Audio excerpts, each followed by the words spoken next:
The betrayal. Imagine sharing your deepest pain with someone you love, only to see it turned into a viral video for the world to judge. That's what my sister did to me. But what she didn't know is that I was about to write the ending of her story, my way. I used to believe family was sacred. That no matter how broken the world became, family was the one place you could always return to, a place where truth lived. But I was wrong. My name is Elena, and this story isn't about fame or fortune. It's about how my own sister, the person I trusted most, used my pain to build her success, and how I took it all back. It started 2 years ago. I was recovering from a breakdown, the kind that steals your sleep, your appetite, your confidence. I had just left an emotionally abusive relationship. My world had shrunk to the size of my bedroom walls. And the only person I confided in was my sister, Maya. She was everything I wasn't. Outgoing. Charismatic. She had over 300,000 followers on TikTok and a growing YouTube channel about healing, trauma, and empowerment. Her audience adored her.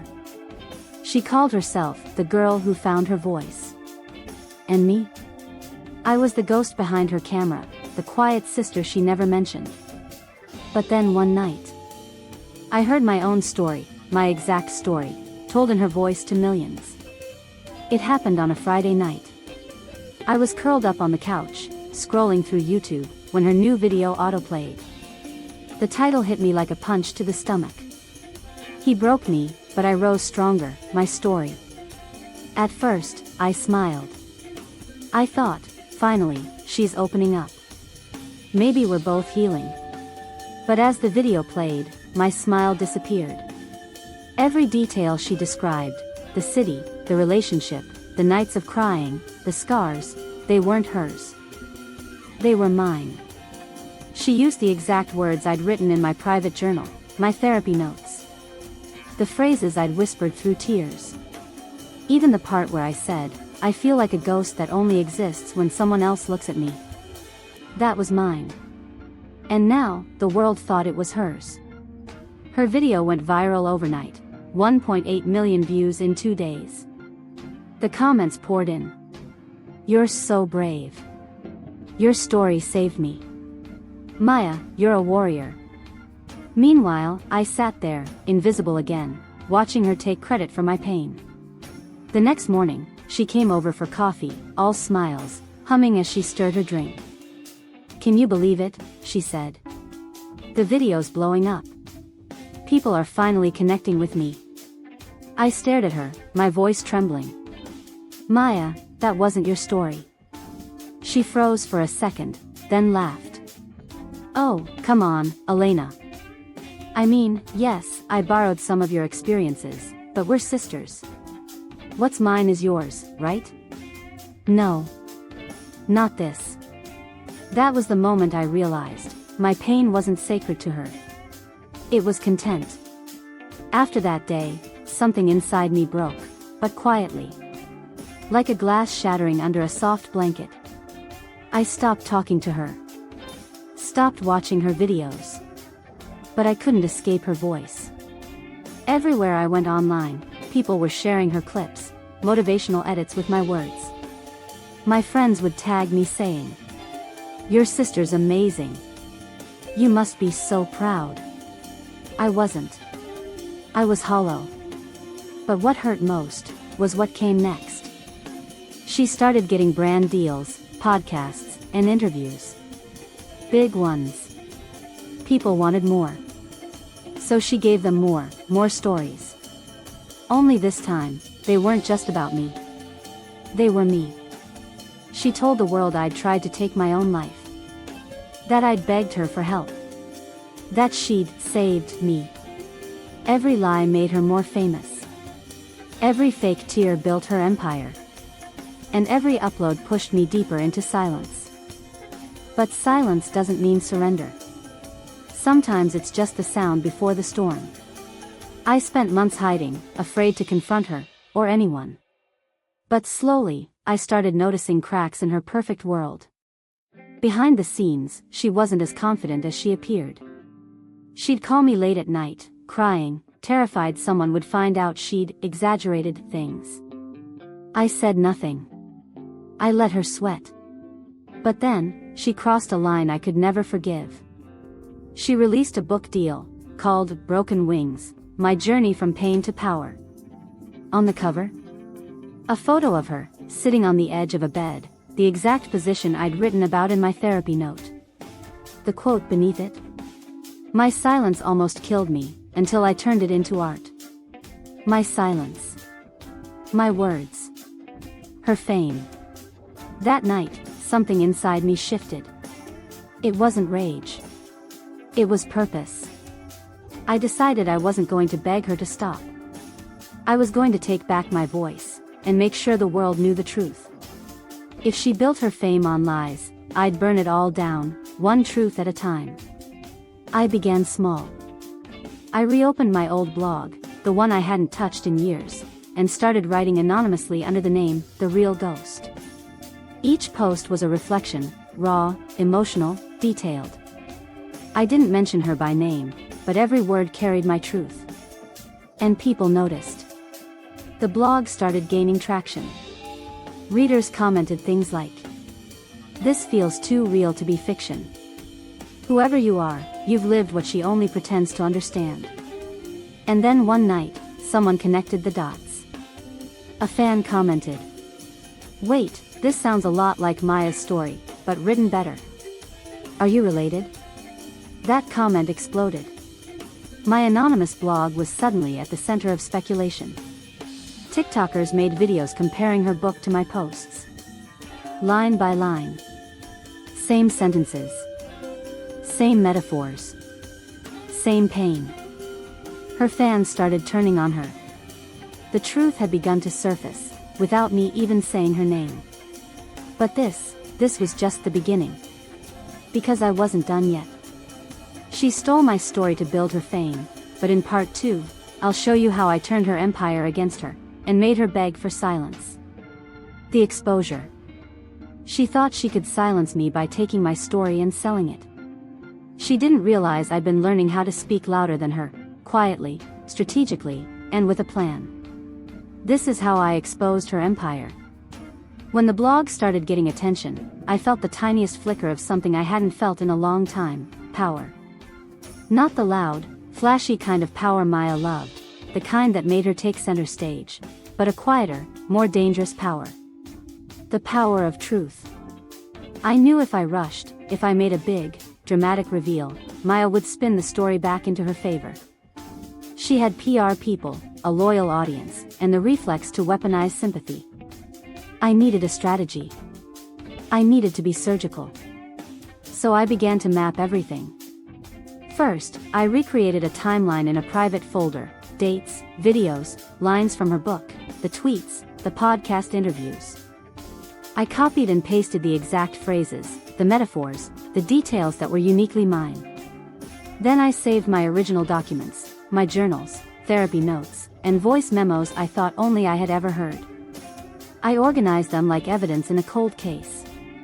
If you think exposing someone is just screenshots and drama, think again. I turned their own tools against them, and it started with one simple move, verification. Verification was the key. I learned that platform algorithms and audiences respond to proof. A viral accusation is loud, but proof is quiet and undeniable. So I started collecting it methodically. Step 1, timestamps. I had digital copies of the first drafts of my journal entries. Each had metadata, dates and times embedded in the files. I pulled them up and matched phrases to Maya's uploads. Lines, down to the punctuation, that appeared in her videos after the dates in my journals. That meant someone had lifted my words. Step 2, witnesses. I reached out, carefully, to 2 people who had been with me during the worst nights, my best friend, Layla, and my therapist, with explicit consent from my therapist's office, no ethical shortcuts. Layla remembered specific conversations, the exact sentences I'd repeated until they became mantras. Her memory corroborated my timeline. My therapist's records, redacted, but still valuable, confirmed that I had been in therapy months before Maya's wake-up video. Step 3. Backups. I dug up an old voice note on my phone, a raw, tear-choked recording I'd made to myself the night I left the apartment. It was messy and private and said things I never would say to a camera. I uploaded that file, not publicly, but to a secure cloud folder with its original metadata intact. I wasn't just collecting proof, I was building a chain of custody. If this turned into a public reckoning, I wanted there to be no question about who wrote what first. People think revenge is immediate. But the most damaging revenge is the kind that arrives when the world is convinced, slowly, relentlessly, that the person they love has been lying. I started small and precise. I released a short post on my anonymous blog that quoted lines from Maya's book, but showed the dates of my drafts beside them. I used screenshots of the file metadata, cropped and annotated, with a calm voiceover that asked simple questions. Why does this draft predate the published book? I didn't scream betrayal. I showed facts. The internet notices patterns. Once a few people with followings picked up the comparison, the cracks began to show. They didn't need my name to do it. They needed evidence. And I had it. Then I made my next move. I created a quiet dossier and sent it to 3 places Maya cared about most: her publisher, a podcast host who had featured her as an authority on trauma recovery, and one of the brands that sponsored her empowerment workshops. I'll never forget the way the publisher's assistant wrote back, "We had no idea. Thank you for bringing this to our attention." That email could have been everything. It was the first time someone in Maya's world was forced to consider the possibility that their golden storyteller was recycled. But I didn't want them to react in panic. Panic creates noise. Noise creates sympathy for the accused. I wanted a chain reaction that felt inevitable, not theatrical. So I sat back and watched. The first domino fell quietly. A fact-checking journalist from a small but respected outlet followed the trail I had left. She did what journalists do best: she asked for receipts. I sent her the files, the voice memo, the corroborating messages from Layla, and a calm, honest statement. No accusations, only evidence, and a single sentence: "I want credit for my words." When her article published, factual, measured, and backed by the documents I had supplied, the reaction was immediate and brutal. Maya's supporters called it a smear campaign. Her PR team posted an empathetic statement about shared family stories and the complexities of healing. Maya posted a video with her usual soft lighting and tearful smile. But this time, the comments were different. Questions had been seeded. The audience that had once cheered her now hesitated. People began to post side-by-side images comparing passages from her book with my blog posts and my old diary lines. The narrative shifted from unquestioning worship to skeptical analysis. This is the moment where fame becomes fragile. Once you separate the image from the truth, the facade starts collapsing, one verified fact at a time. Maya attempted a counterattack. She released a long video where she said, "I've always been transparent about my inspirations," and claimed we'd both walked similar paths. But she made a crucial mistake. She laughed about minor details that were distinctly mine. In her attempt to sound nonchalant, she revealed more than she intended. People noticed the inconsistencies. Podcasts that had once cued her for interviews started to ask tougher questions before booking. Seeing her falter felt complicated. I won't pretend it was simple joy. Her panic leaked into our family. Our mother called me crying, confused, asking why this had to become public. I answered with truths I had rehearsed. I didn't want to hurt anyone. I only wanted to reclaim what was mine. She cried, then asked me to stop. I didn't stop. Not because I wanted to hurt my mother, but because a principle was at stake. If something as personal as someone's pain could be commodified and sold as a brand, then silence would be another form of theft. I owed it to myself and to anyone else whose story might be taken without consent to stand up. The backlash intensified. Maya's sponsors paused campaigns. One brand asked for an independent audit of her content. A small activist group drafted a thread about ethics in influencer culture that began trending. Her followers splintered into factions: diehard defenders, confused onlookers, and the growing chorus demanding accountability. Amid the chaos, I kept a low profile. I never posted a photo. I never named her publicly. I let the evidence and other people's reporting do the emotional labor. People called me brave for that restraint. But the truth is I was terrified of being reduced to the kind of spectacle she had become. Then, in a private message, an old friend sent me a screenshot, a DM from Maya to a close mutual acquaintance that read, "If she goes public I will say she was a jealous liar and threaten legal action. We can't let this ruin everything." That message confirmed something I feared. Maya would weaponize the law and the narrative to silence me if I became a named accuser. So I changed tactics. If she wanted legal threats, I would prepare for them. I contacted an attorney who specialized in intellectual property and defamation. Small firm, no dramatic TV moments, just meticulous, practical advice. We drew up a plan: do not publicize or make accusations without counsel. Keep the evidence documented. If she sued, be ready. If she apologized, accept terms that included public correction and credit. When you fight a public lie, the quiet moves are the deadliest. I learned to document, to wait, and to let the truth do the damage. And then, just when it seemed like we were headed toward a legal showdown or a messy public war, something unexpected happened. A well-known creator, someone Maya admired, contacted me directly, not through a PR channel but in a simple message. I read the piece. "I want to talk." We arranged a voice call. He was measured, curious, and blunt. He said, "I want to understand how this happens. If your story is true, people deserve to know. If it's not, we need to correct the record." He asked to speak on a recorded interview that would air on a platform known for fair but probing conversations. This was it. A high-stakes moment. If I said the wrong thing, or appeared vengeful, I'd lose the moral high ground. If I stayed silent, Maya's version might reassert itself. I chose truth. In part 3, I'll show you what happened when I finally spoke up on a public stage, and how a single interview turned the tide from suspicion to reckoning. But there was a cost I hadn't expected, and the person who paid it wasn't me. The reckoning. I thought exposing my sister online was enough. But when the truth finally came out in front of millions, I learned that revenge doesn't end with justice, it ends with consequences. I remember the morning of the interview like it was yesterday. The sun was barely rising, streaking gold across my kitchen table, but my hands were ice cold. The message from the interviewer, a major YouTube commentator known for unraveling online scandals, was sitting on my phone, glowing like a warning light. He'd written, "You don't have to show your face. Just tell your truth." It sounded simple. But when your truth has been stolen, twisted, and sold to millions, speaking it feels like standing naked in front of the world.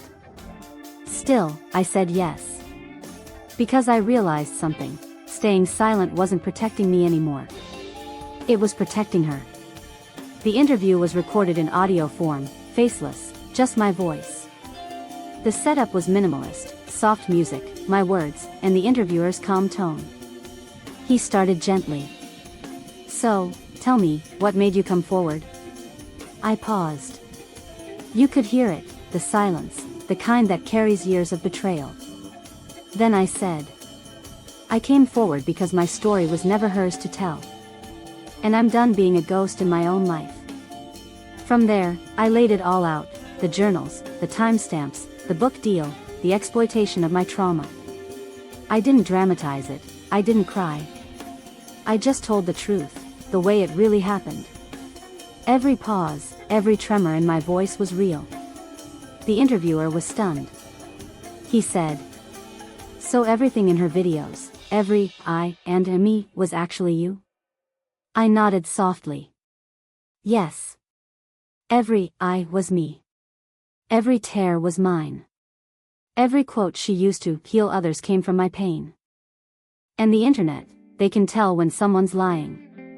But they can also tell when someone's telling the truth. The episode went live that night. The title read, "Anonymous guest reveals the real story behind viral influencer's lies." No names. No faces. Just a haunting truth, raw and verifiable. The comments section exploded. People recognized the tone, the phrases, the timeline. Within hours, her name was trending again. But this time, it wasn't for empowerment. It was for exploitation. Clips of her old videos started resurfacing, edited side by side with my words from the interview. The contrast was devastating. You could literally hear the theft. Influencers who once collaborated with her began quietly removing her videos. Her sponsors stayed silent. The publisher released a short statement. We are reviewing claims regarding the originality of certain materials. It was happening. The empire she built on my pain was crumbling. But revenge isn't neat. It doesn't wrap up with applause and justice served. It bleeds into everything. Because while her world was collapsing, mine was changing too, and not entirely for the better. My anonymous identity didn't stay hidden for long. Someone traced the original blog posts back to an old domain I'd once owned under my name. The connection was made public by a fan investigator who wanted to confirm the truth. Within a day, my inbox filled with messages, some supportive, others venomous. You're brave, Elena. You destroyed your sister's career for clout. You're a liar jealous of success. The same internet that had raised her up, now turned its gaze to me. That's the thing about revenge. When you light a fire, you don't always control where the ashes fall. Meanwhile, Maya went silent. No posts. No statements. Just a void. Until one night, 3 weeks after the interview, I got a call. It was her. Her voice trembled, not with rage, but with something else. Guilt, or maybe fear. Elena, she whispered. Why? Why couldn't you just talk to me first? I stayed quiet for a long moment. Then I said, because every time I tried, you turned my pain into content. She started crying. They're tearing me apart online. I've lost everything. Sponsors, deals, followers. I cut her off. You lost what was never really yours. And then I hung up. It should have felt satisfying, like the final act of justice. But instead, I felt empty. Because revenge doesn't give closure. It gives silence. But what happened next, that was the real twist. Because the truth didn't just set me free, it changed everything about who I thought I was. After the interview, I was invited to speak anonymously on a podcast about authentic storytelling. It wasn't about her anymore, it was about reclaiming your narrative after trauma. People started connecting with me, not because I was her victim, but because I was my own voice. Emails poured in from strangers saying, I know what it's like to have your story stolen. Thank you for showing that the truth matters. For the first time, my words healed instead of hurt. But even as I found that purpose, I couldn't ignore one lingering thought. What if she genuinely didn't understand how much she'd taken from me? What if she was too lost in the spotlight to see the shadow she'd cast? That thought haunted me, until I saw her final video. It was her first upload in months. And her last. The video began with silence. No music, no intro. Just Maya, tired, pale, her voice shaking. I lied, she said. Not about everything. But enough. She confessed that she had borrowed my words, convinced herself it was for the greater good, to help others, to inspire, to heal. But she admitted that, deep down, she'd known it was wrong. I thought if I helped people, it would make it okay, she whispered. But the truth is, I hurt the one person who trusted me the most. She looked straight into the camera. Elena, if you're watching this, I'm sorry. Then she ended the video. No dramatic music. No outro. Just black. It went viral, again, but this time, not for fame. For accountability.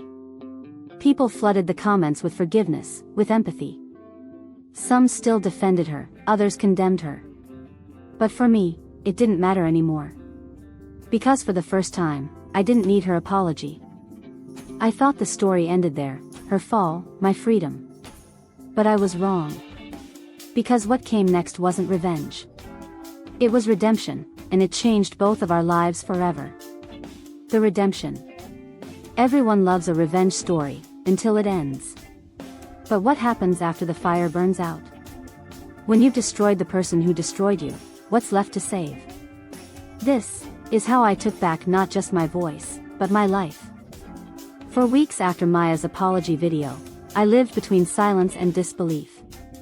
The internet had moved on, as it always does, chasing newer scandals, fresher victims. Her followers dropped, mine grew. But none of it felt like victory.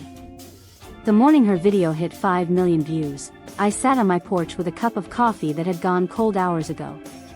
The world outside was calm, birds, wind, the faint hum of a city that didn't care who was winning online.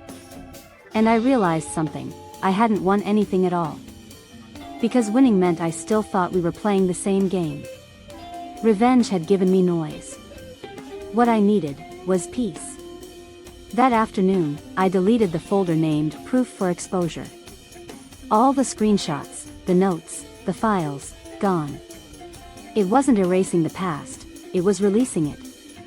The evidence had done its job. The world knew the truth. Now, I needed to know who I was beyond it. I started therapy again. But this time, it wasn't about surviving trauma, it was about rediscovering creation. My therapist asked me, "Elena, if your voice was never stolen, what would you have written?" I didn't have an answer then. But that question stayed with me. So I began to write again, not as the real ghost, not as the victim of an influencer's theft, but simply as myself. Short stories. Letters. Pieces of memory. And one of those letters was to Maya. Sometimes the hardest thing isn't forgiving someone else. It's forgiving yourself for staying silent for so long. In the letter, I didn't curse her or relive what she'd done. I wrote, "You taught me the power of words, by taking mine. But you also taught me the cost of losing them. So thank you, in a strange way, for showing me what my voice is worth." I never sent it. I kept it folded inside a notebook, a reminder that closure doesn't always require an audience. But the universe has a strange way of forcing encounters you think you're done with. Because 2 months later, I saw her again. After all the headlines, the lawsuits, the chaos, there she was. Not the influencer. Not the liar. Just my sister. It happened at our mother's house. It was supposed to be a quiet Sunday dinner. I didn't know she'd be there. When I walked in, she stood in the kitchen, no makeup, no camera, just her. For a moment, we both froze. Mom whispered, "Please. Just talk." We sat across from each other, the air so heavy you could hear every heartbeat. Finally, she spoke first. "I read your blog," she said quietly. "The old posts. Before the exposure stuff." I looked up. "Why?" "Because I needed to remember who you were before I took it away." Her eyes were red, tired. "I can't fix what I did," she said. "But I can stop pretending I was the one who lived it." I didn't cry.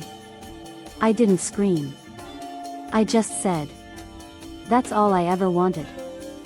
We talked for hours, about childhood, jealousy, pain, and the pressure she'd felt to always be someone. And for the first time, I saw her not as the thief of my story, but as a girl who never knew how to write her own. That's when it hit me, maybe my revenge wasn't supposed to ruin her. Maybe it was supposed to free us both. A month later, I published my first real essay under my own name. Title: The Cost of Silence. It wasn't about her, it was about me. About how losing your voice teaches you its value. It went viral, but this time, it felt different. The comments weren't about drama or betrayal. They were about healing. This made me write again. I didn't know how much I needed these words. For the first time, people weren't reacting to my pain, they were connecting to my growth.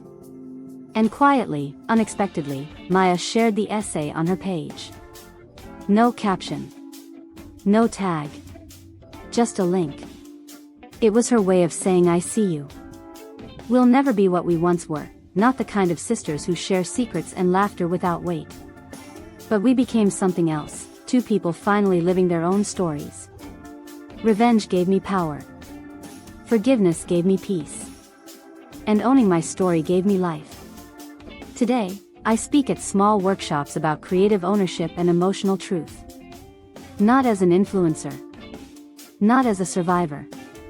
Just as someone who learned the hard way that stories, are sacred. Sometimes people ask me, would you do it all again? The exposure, the chaos, the revenge? And I tell them this. Maybe not the same way. But yes, because taking back my voice was never about destroying hers. It was about finally hearing my own. So if you've ever had someone steal your story, remember this. They can imitate your pain, your words, your image, but they can never steal your truth. That voice, the one that whispers in the quiet after everything burns, that's yours. Protect it. Use it. Own it.